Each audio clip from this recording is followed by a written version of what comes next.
GST कैसे calculate करनी है उसके लिए दिखा रहा हूँ। देखो यहाँ से सबसे पहले एक्सेल ओपन कर लोगे, ये एक्सेल ओपन हो जाएगा तुम्हारा, ओपन हो रहा है। यस ठीक है, अब यहाँ पे ब्लैंक ले लेना है। ठीक है, जो फिगर बना है अपने कॉपी में देखते रहो। सबसे पहले क्या है, name of product. Name of product है, यानी प्रोडक्ट के लिए हम बना रहे हैं। ठीक है, यस सपोज करो कि यहाँ पर नेम ऑफ प्रोडक्ट आएगा, तो यहाँ पे लिख दो NAME, नेम ऑफ प्रोडक्ट। ठीक है, जब भी कैलकुलेशन की बात आती है तो कैलकुलेशन के लिए सिखा रहा हूँ। ठीक है, वैसे तो बहुत कोई मीनिंगफुल नहीं है, लेकिन कैलकुलेट कैसे करना है ये बात समझ में आ जाएगी इससे। तो ये हो गया नेम ऑफ प्रोडक्ट, और यहाँ पे क्या आएगा, प्रोडक्ट की प्राइस आएगी, PRICE, प्राइस हो जाएगा। और यहाँ पे क्या आएगा, प्रोडक्ट की यूनिट आएगी। इसके बाद क्या है, टोटल। टोटल प्राइस है, तो ये हो जाएगा टोटल, यहाँ पे ऐसे करेंगे, total price, TOTAL, total underscore price. तो ये हो गया टोटल प्राइस, और टोटल प्राइस के बाद क्या है, CGST। अब यहाँ पे टैक्सेशन की बात है, तो ये हो गया CGST।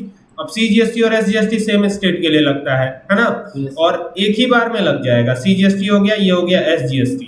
ठीक है, अब ये दोनों एक साथ लगेगा।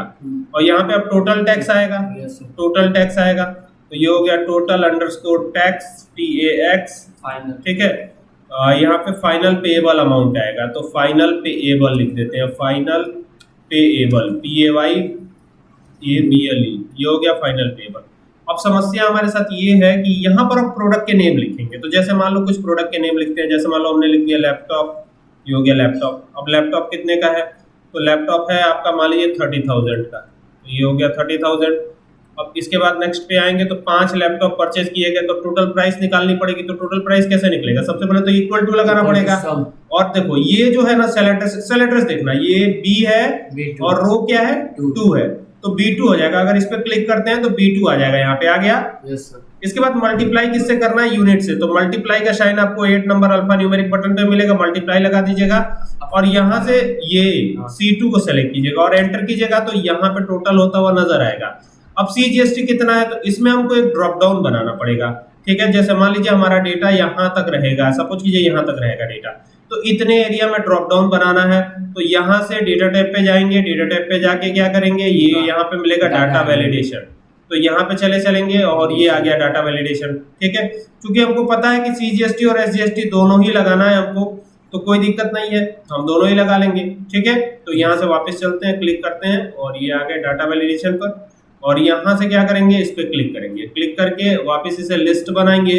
और सपोज कीजिए यहाँ पर 5% GST लगती है, कॉमा देंगे, 12% रख लेते हैं एक, ये हो गया 12%, 18% रख लेते हैं, और 28% रख लेते हैं। तो ये 12% हो गया, 18% हो गया, 28% कर लेते हैं, परसेंट जरूर लगा लीजिएगा, ये हो गया।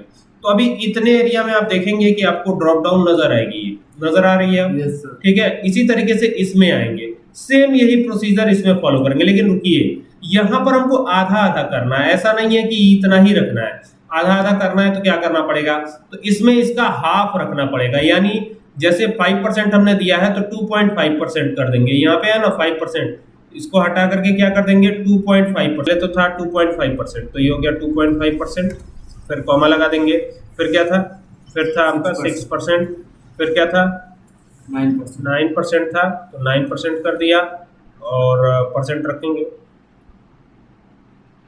परसेंट। ठीक है, फिर कॉमा लगा दीजिएगा, कॉमा हर बार देते जाइएगा, कॉमा नहीं देंगे तो गलत हो जाएगा। 14%, बस हो गया, ये इतना ही करना है आपको। ये 14% हो गया, बस यहाँ से ओके कर दीजिएगा, तो इतने एरिया में ड्रॉप डाउन आने लगेगा। आप देखिए ये यहाँ पर भी आ रहा है और यहाँ पर भी आएगा, देखिए नीचे आ रहा है ड्रॉप डाउन। तो ये तो काम हो गया।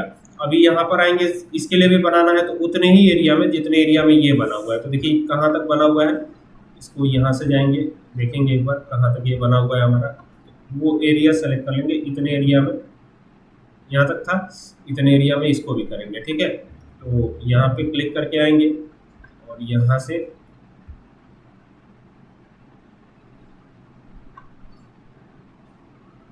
हो गया, इतने एरिया में ही कर लेते हैं।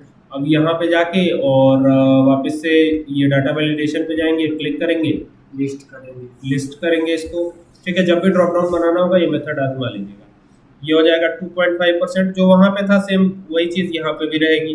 ये हो गया 2.5%, फिर कॉमा लगा दीजिए, 6% कर दीजिए, फिर क्या करिए, कॉमा लगा दीजिए, 9% कर दीजिए, 14, फिर यहाँ पर कॉमा लगा दीजिए, फिर यहाँ पर क्या करिएगा, 14, 14% कर दीजिएगा।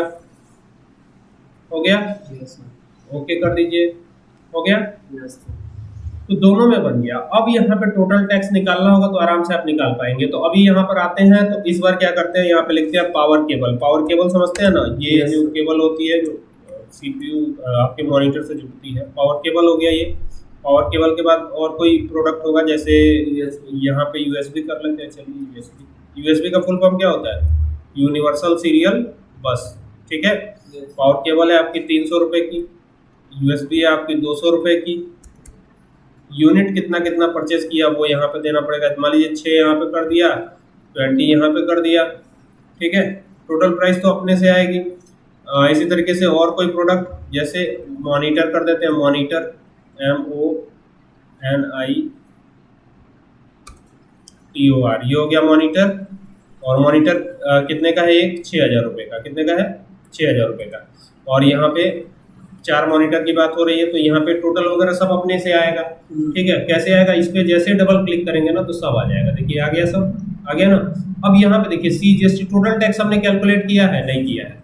कैसे कैलकुलेट होगा, देखिए इक्वल टू लगाइएगा और इसको प्लस कर लीजिएगा, मतलब CGST और SGST को प्लस कर लीजिएगा, तो ये आ जाएगा टोटल टैक्स आपका। अब ये 0 आ रहा है, कारण क्या है कि हमने वहाँ कुछ भी सेलेक्ट नहीं किया ड्रॉप डाउन से, तो ये 0 आ रहा है। फाइनल पेबल कैसे कैलकुलेट होगा, तो टोटल प्राइस में टोटल टैक्स को इंक्लूड कर लीजिएगा, यानी ये जो टोटल प्राइस है प्लस कर दीजिएगा किसको, टोटल टैक्स को। हो गया, तो ये आ जाएगा आपका फाइनल पेबल। अभी ये इतना ही आ रहा है क्योंकि हमने टैक्स वहां सेलेक्ट नहीं किया। अभी सेलेक्ट करते ही देखिए कितना अच्छा ये हो जाएगा। देखिए यहाँ से गए, अब मान लीजिए इस पे 2.5% का ही टैक्स है, और यहाँ पर भी चूंकि CGST के साथ SGST तो आएगा ही आएगा, तो ये इसको भी ले लेंगे। 6% नहीं रहेगा, ये 2.5 ही रहेगा, ये बराबर अमाउंट में रहता है, ठीक है। तो 2.5 और 2.5 रखेंगे हम, है ना।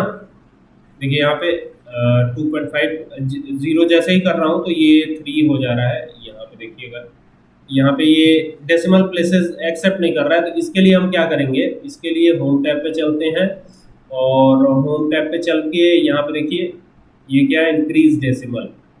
तो ये आ गया इंक्रीज डेसिमल, जैसे ही करेंगे तो ये इंक्रीज हो जाएगा। तो अभी ये आ गया है। अब यहाँ पे देखिए 2.5% किया हुआ है ना। अब टोटल टैक्स यहाँ पे 0 आया, 2.50, उससे नहीं मतलब है, 2.5 रखिए या 2.50 रखिए, बात तो बराबर है। तो अभी इन दोनों को जोड़ना है हमको, तो क्या करेंगे, इक्वल टू का निशान लगाएंगे और इसको 2.5% और प्लस इसको करेंगे। देखिए परसेंट जब भी लगा रहेगा ना तो ये जो है इस फॉर्मेट में आएगा। अब देखिए 5% हो गया ना, हो गया कि नहीं हो गया। yes, अब मान लीजिए अगले पे आएगा तो अगले पे भी हम कैलकुलेट कर लेंगे आराम से। टोटल टैक्स कितना है, 5%, 5%। अब फाइनल पेएबल देखना है हमको, तो फाइनल पेएबल कैसे निकलेगा, तो टैक्स ही उसमें इंक्लूड होगा, ठीक है ना। क्या इंक्लूड होगा, टैक्स इंक्लूड होगा। अच्छा टोटल टैक्स हमने निकाला है, टोटल टैक्स अमाउंट तो निकाला नहीं है, तो यहाँ पर राइट क्लिक करते हैं। एक और हमको क्या इंसर्ट करना है, एक और जो है कॉलम इंसर्ट करना है, तो ये इंसर्ट हो गया। अच्छा इधर की तरफ नहीं करना था, ये इधर की तरफ करना है, तो यहाँ एच पे रख के और यहाँ से राइट क्लिक करेंगे तो ये देखिए ये आ गया। अब टैक्स अमाउंट कर लेंगे, टैक्स अमाउंट ये कर लेते हैं, टैक्स अमाउंट AMOUNT, ये हो गया टैक्स अमाउंट। अब यहाँ क्या करेंगे, यहाँ पे क्लिक करेंगे और इक्वल टू का निशान लगा लेंगे। इक्वल टू का निशान लगा करके और क्या करना है, टैक्स अमाउंट हमको कैलकुलेट करना है कि टैक्स अमाउंट इसमें कितना हुआ, ठीक है। तो अब उसका टैक्स अमाउंट, अब जैसे इसी का ना निकालना है, फाइनल पेबल से तो निकालेंगे नहीं, फाइनल पेबल तो गड़बड़ हो जाएगा। तो क्या करेंगे, टोटल प्राइस, ठीक है, टोटल प्राइस और प्लस करेंगे, या एक काम करते हैं टोटल प्राइस को मल्टीप्लाई कर देते हैं, या एक काम करते हैं टोटल प्राइस है, टोटल प्राइस का 5% करना है, तो ये कर देते हैं इंटू 5%, यही है ना। Yes. तो यहाँ पे टोटल टैक्स आ जाएगा। अब देखिए यहाँ पर ये ऐसे आ जाता है कई बार, तो घबराने की जरूरत नहीं है। यहाँ पे देखिए परसेंटेज हो गया है, होम टैब में आप रहेंगे ना तो ये परसेंटेज दिखाई देगा, तो परसेंटेज को हटा करके जनरल कर दीजिएगा। तो देखिए टैक्स अमाउंट भी कैलकुलेट हो गया है, हो गया ना। अब यहाँ से क्या करिएगा, डबल क्लिक करिएगा, ये आ जाएगा। सब पे मान लीजिए 2.5% का टैक्स हो तो सब पे आ जाएगा, ठीक है। और ये यहाँ पर देखिएगा, ये सेम फॉर्मेट हमको यहाँ पर भी अप्लाई करना है, तो क्या करना पड़ेगा, फॉर्मेट पेंटर का एक ऑप्शन मिलता है, यहाँ से आप फॉर्मेट सेम कॉपी कर लीजिएगा। देखिए जैसे यहाँ पे गए ये फॉर्मेट पे एंटर है। अब यहाँ पर इन दोनों पे चला देंगे तो दोनों पे यही फॉर्मेट अप्लाई हो जाएगा। देखिए दोनों पे अप्लाई हो गया ना। अब यहाँ पे ये टैक्सेस देखिएगा, टैक्सेस अलग अलग आएंगे क्योंकि किसी का रेट कुछ है, किसी का रेट कुछ है, तो उसी के हिसाब से टैक्सेस भी आएंगे। देखिए यहाँ पे टैक्स अलग अलग आ रहा है। अब देखिएगा कमाल, अब यहाँ पर मान लीजिए कि आपने CGST लगाया है 2.5% या यहाँ पर मान लीजिए 2.5% लगाया है, तो अगर इसको 6% आप कर देते हैं और यहाँ पर भी 6 कर देते हैं तो उसी के अकॉर्डिंग यहाँ पे आपका अमाउंट भी चेंज होता हुआ नजर आएगा। देखिए चेंज हो रहा है कि नहीं हो रहा है? हो रहा है ना। तो ये आपको कर लेना, कैलकुलेशन के पर्पज से ये काफी ज्यादा अहम है और ये आपको जरूर करना है। इसको करके देख लीजिए क्या है, ठीक है। अब मान लीजिए इसको रिसाइज करना है, कुछ चीजें छिपती हुई दिख रही हैं इसमें, तो रिसाइज करने के लिए कैसे रिसाइज करेंगे? तो सबसे पहले तो कंट्रोल ए करके Alt+H+O+I प्रेस कीजिएगा, ये ऑटोमेटिक रिसाइज हो जाएगा। अब इस पे बॉर्डर लगाना है, Alt+H+B+A कर लीजिएगा, ये बॉर्डर भी लग जाएगा। देखिए सब कुछ एकदम प्रॉपर वे में हो गया ना। यस समझ में आया कि नहीं आया? एकदम ठीक है।